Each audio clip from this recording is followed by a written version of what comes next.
ঠিক আছে। আরে আমাদের দোকানে টাকা এত কেটে রেখে আমি একটু বাথরুম গেছিলাম, এসে দেখছি নেই। তার মানে শিওর চুরি হয়েছে। সকাল থেকে এখনো পর্যন্ত কে কে এসছে বাড়িতে?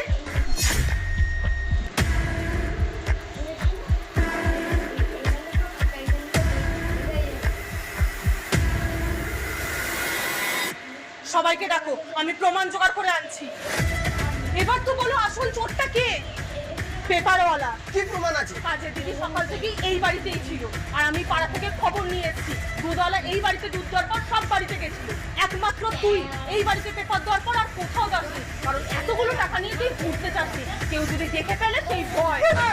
আমি নেই, আমি নেই। ঠিক আছে, পুলিশ ডাকছে। পুলিশ দেখো না, আমি দিয়ে দেবো।